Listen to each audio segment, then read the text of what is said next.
there, friends, it's Bryan, and thank you for tuning into another episode of Comic Talk with Bryan.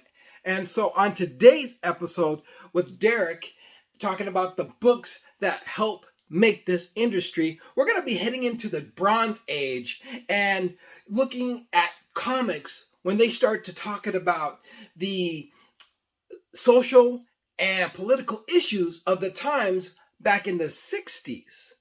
Going into the 70s. And so you really don't want to miss this show. This is going to be a good one. Stay tuned.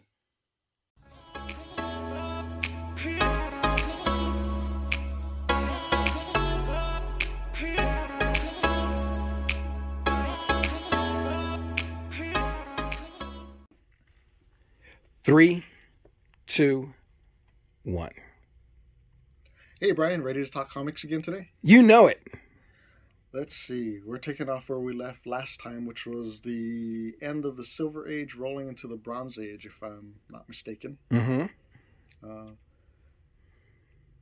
I think we said we were going to talk about how comics changed to social and political messages. Yes. So let's just jump right into it. All right. Probably one of the first ones that came out was when they changed Wonder Woman.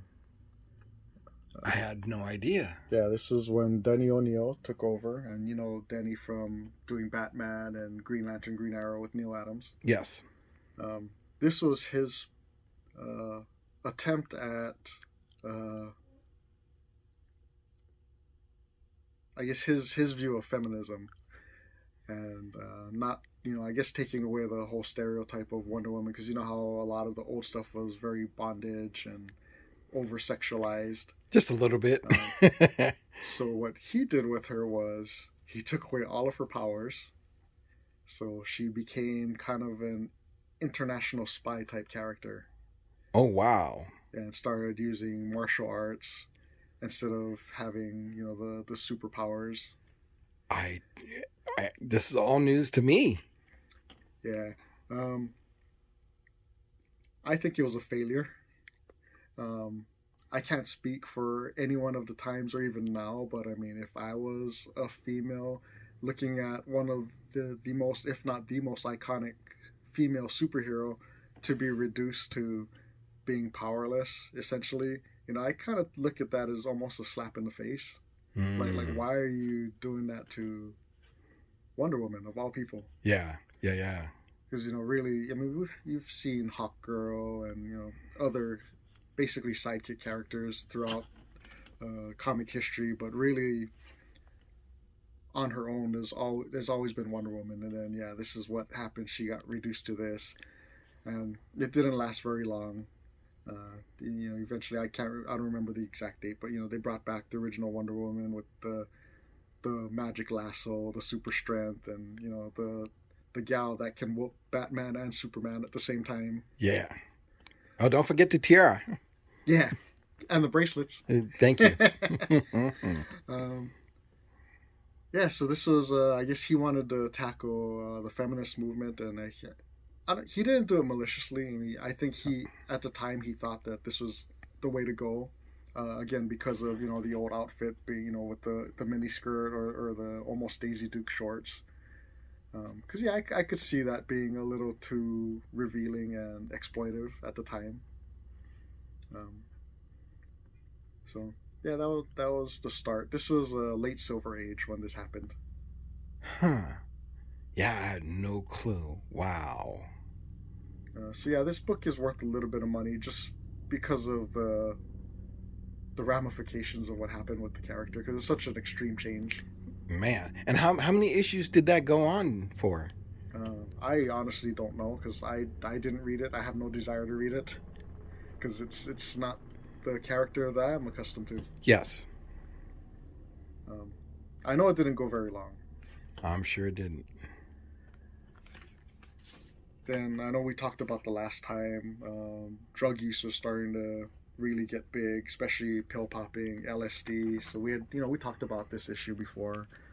I don't think I've ever shown it though. This is the first book that mentions drugs not approved by the Comics Code Authority. you notice you don't see the Comics Code stamp on here. Yes. Where, this one, you see the Comics Code stamp right there. And there it is. Yeah. So the story with this was, Stan wanted to tell a story about the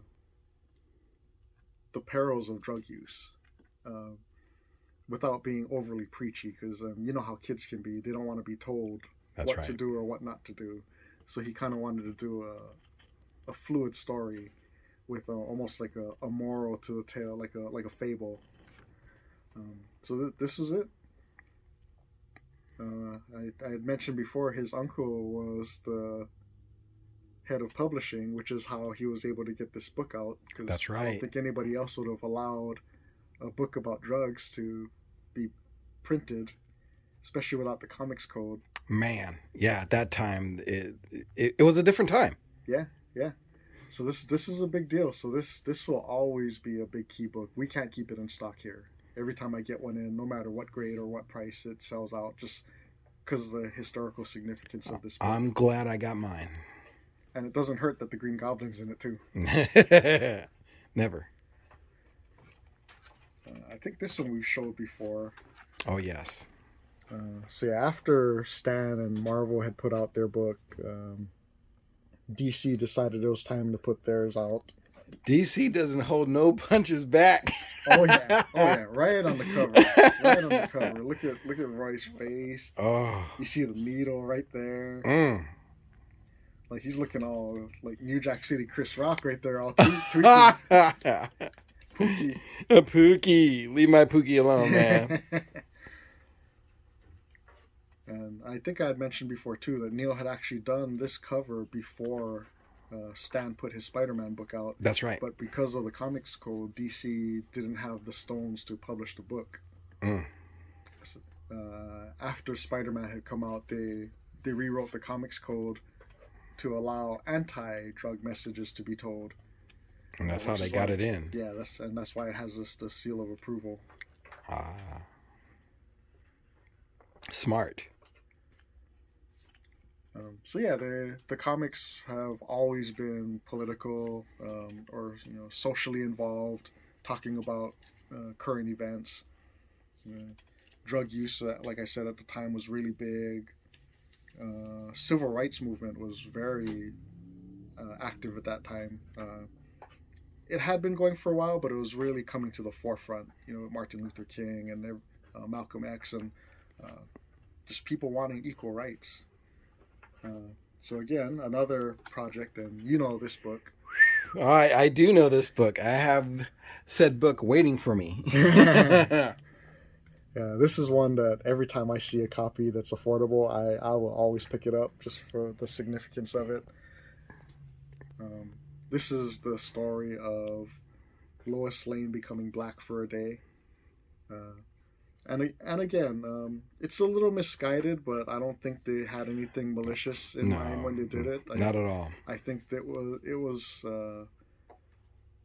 they thought they were helping to bring light to what's going on in America. Because I don't know if you've read this yet. No, not yet.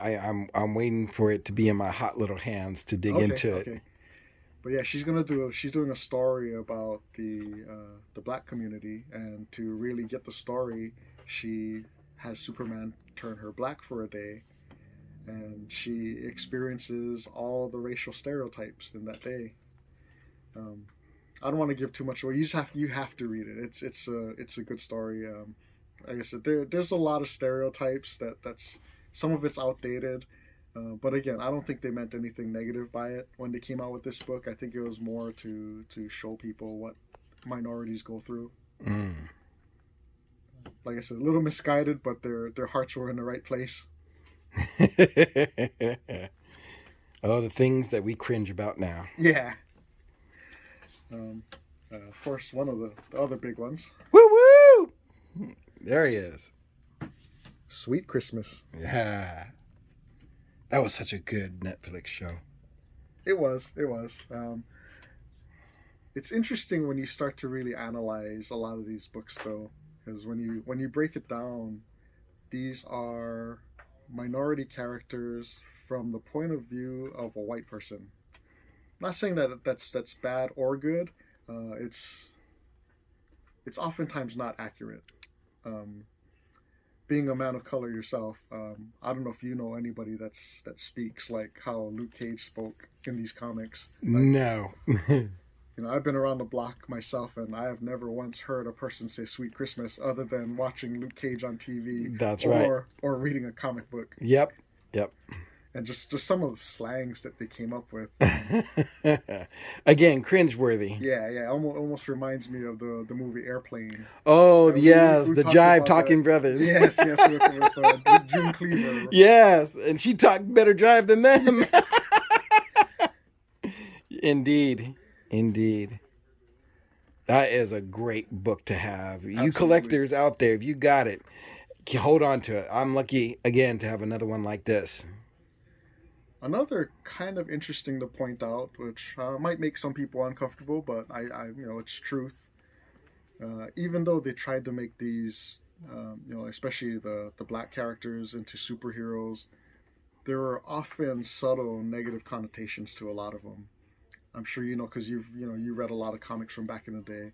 A lot of them were either criminals or ex-cons. Like a lot of them never really had a straight lace backstory. Right.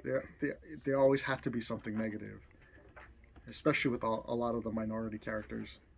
Yeah. Which I don't know if that's like their subconscious racism coming forward or not. And whatever the motivations were, I'm sure we would never get the truth at this day and age. No. Oh no. Glad it came out though. Oh, absolutely. Seminal book. But to me, the big one. Hey, there we go. I know that guy. Oh, I gotta send my book in to CGC, man. Now talk about a real minority hero. This guy is it. Educated, good job, no criminal past. So good he got chosen to be a Lantern. And in fact, this is the Lantern that I think the generations today know as Green Lantern. Yeah. You talk to the youngsters and you talk about Hal Jordan and who? Who that? Yeah, really. No, that's a true statement. But yeah, this is Denny O'Neil story, Neil Adams artwork. I mean, you can tell. Great cover. Dynamic cover, yeah. Yeah, this is another must-have in a collection. Mm-hmm.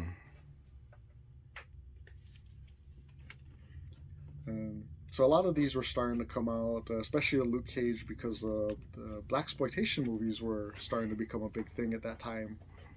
And we've had conversations about some of those movies as well. Yes. And besides blaxploitation, which what I grew up with, growing up in the islands of Hawaii, was the kung fu and martial arts genre. Hey. Or as the round eyes would call it, chopsaki. Chopsaki.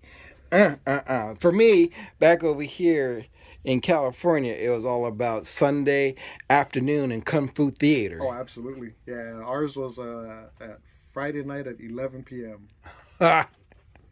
and Sunday afternoons. Of course. But yeah, getting into the martial arts craze, with everybody kung fu fighting. They came out with Shang-Chi and the Master of Kung Fu, who's set to have a movie soon. Yes, I'm excited. Have you seen the latest trailer? I'm excited, yet kind of disappointed at the same time.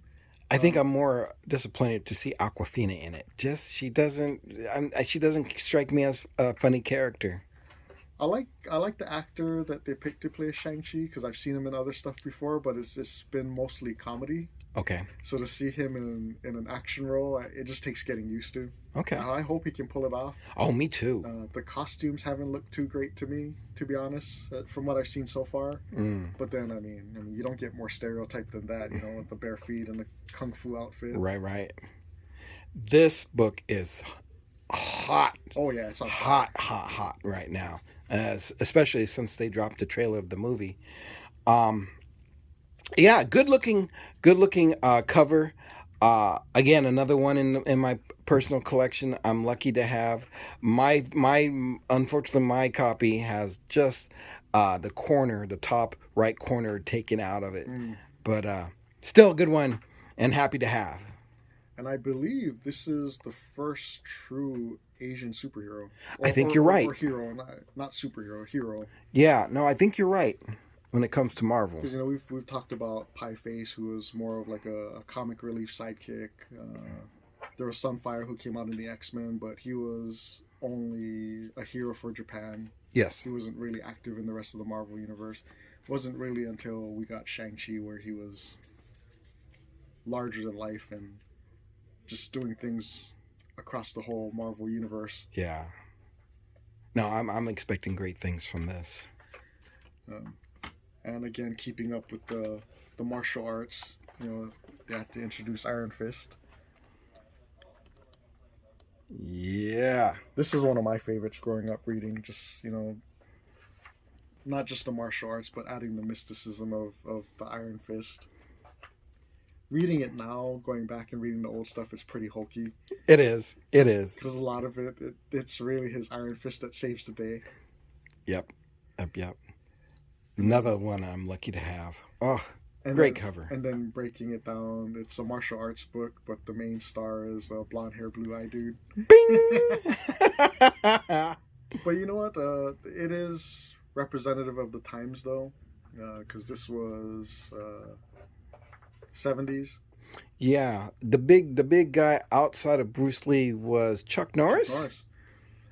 Well, a lot of people don't realize that a lot of servicemen that were stationed in Okinawa in Japan learned karate and martial arts and brought that back with them to the States and spread their knowledge. So it was very common to see white folks that were very good at martial arts and were teaching. Nice. So you know how you watch some of the Bruce Lee movies or documentaries, how they say like the old Asians, they don't like teaching the secrets to the foreigners. Right. That wasn't the case anymore. Yeah, that's another one that that book is continuing to rise despite the soft showing on Netflix. Well, if you ever read any of these, believe it or not, they're not very action packed. A lot of it is very detective like, where he's trying to figure out some kind of mystery or crime, and the fight happens when he encounters the big bad at the end. And like I said, oftentimes he does take a whooping until he powers up that fist. Yeah. And yeah, like I said, now it's just wash, rinse, repeat. So yeah, like I said, I tried going back and rereading some of these, and yeah, it can be hard to get through consecutively because it's just the same. It becomes the same thing over and over again. Sure. Still cool though. Very good stuff. Yes.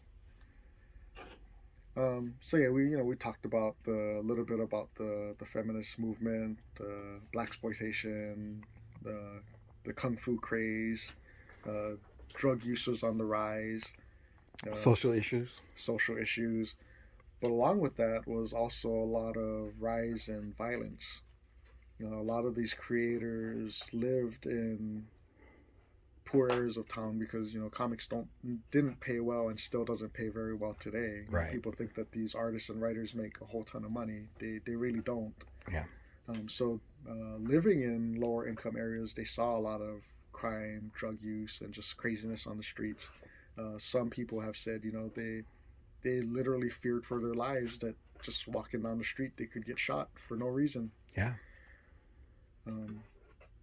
And as with the back in World War II, a lot of these creators use comics as their way of coping with life events. And with the rise in crime came, at least for some people's needs, to create an anti-hero. That's another cool cover. One I wish I had. Especially now. I've had a couple in my possession, but sold them all way too soon. Nothing in the personal PC? Nope. Wow. Every time I get one and somebody finds out, they always want to buy it, and they've always thrown the right price at the time, so I couldn't say no. There you go. I'll get one again. I mean, it's not scarce. There's a lot of these out there. They're just expensive. Yep. But interesting tidbit that I'd say most people don't realize is that the Punisher was not a vigilante when he first came out. He's not the Punisher that people know today. Interesting. He was a mercenary. He was a killer for hire. The Jackal hires the Punisher in this issue to kill Spider-Man, and he kind of had a cold where he wanted to just assassinate bad people. So the Jackal tricks him into thinking that Spider-Man's a bad guy, which is why he goes after him. But he was a mercenary. He wasn't. He was meant to be a throwaway character, to be honest. I did not know that. When Jerry Conway created the character, yeah, it was just gonna be like a one and done, maybe twice, and just get rid of. So when people try and say now, because you know we talk about social issues and how the blue line and how the cops are starting to use the Punisher symbol. Yes. And I think even Conway at one point came out to say that he wants to take it back because that's not what he intended the Punisher to be. All these guys, they just want a soapbox to stand on, and I don't want to say stay relevant, but really it's all about selling books and being famous. Hate to say it, but when he created this character, he was not meant to be the character that it is today. So sometimes when these people get up there and they start going on their little rants, you gotta take it with a grain of salt, because it really wasn't until much later. Which I don't know if you've ever seen this book. I have seen it, never seen it in person though. Any true Punisher fan, or fan of the Punisher as we know of today, this is a much more significant book than the first appearance. Obviously, the first appearance will always carry weight because it's his first appearance. But this is the story where they decide that, okay, let's make this guy into something that we can really use and make him the anti-hero. This is where they first give him his backstory. Oh, wow. About his family getting murdered by the mob. Okay. And that's his motivation for killing bad guys. He's not a killer for hire from this book. His sole mission is just to punish bad people. That's a wonderful looking cover, so any too. Punisher fan, I highly suggest seeking this book out. I have in my collection, do you remember the series The Nom? Yes. And I found some issues that featured, and it did a little story on the Punisher in that time frame. Yeah. They wanted to capitalize on the fame of the Punisher. Because, even when this book came out, it did okay, but it didn't sell like gangbusters. Right. It wasn't until the 80s when guys like Mike Zeck really stylized the image with those fantastic covers with the miniseries, right? And they started tying the stories into current political events, making him into like the character we know today. That's what kind of propelled him forward. Wow, man, cool cover, definitely cool looking cover. And especially when you're a little kid, you're all about the action. Yeah, go get him, you know. Yeah. Wow. Well, no, that was great. This has been another fantastic run at some of the stories behind the books that made the industry. Really cool. And if our viewers notice, our guy's wearing his shirt. That's right. Very good timing, sir. I would have had my sidearm too, but I didn't think that'd be appropriate. Spoken like a true Republican. All right, so we made it through another episode of some great stuff that Derek was talking about. And I just wanted to say thank you for tuning in. And remember to go ahead and hit that subscribe button so you know when we're throwing things down. You can find us on Instagram. You can find us on Facebook. And of course, everybody's favorite, YouTube, under Comic Talk with Bryan. So make sure you hit that like button and subscribe. And we'll see you very soon. Peace.